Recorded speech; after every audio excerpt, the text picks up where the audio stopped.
Hi, it's Dr. Mary Barbera, autism mom, board-certified behavior analyst, and best-selling author.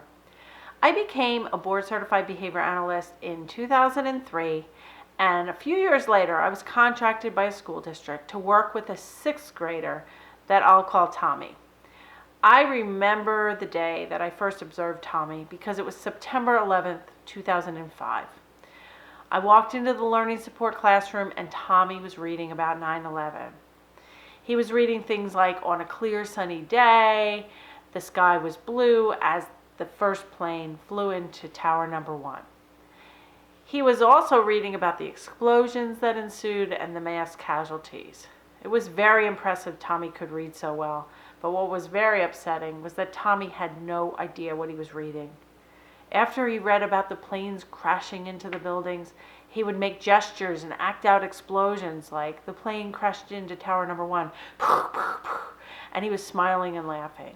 You see, Tommy had very poor language speaking abilities and was only at a 3-year-old level for both expressive and receptive language. I always learned that without language comprehension, it was kind of pointless to focus on academics like reading and math. But as I stood there watching Tommy, it was more apparent than ever that teaching Tommy language and language comprehension needed to take a front seat in his programming. Tommy also had a lot of scripted language and would often make inappropriate and off-task comments throughout the day. He would say things like, "Miss Mary has a striped shirt on. Tommy, keep reading. Tommy, don't throw the ball in the air," as he was literally throwing the ball in the air.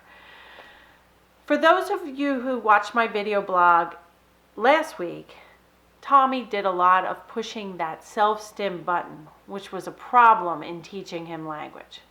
I asked the staff to count the nonsense language, and much to my surprise, Tommy had an average of 500 nonsense comments throughout the day.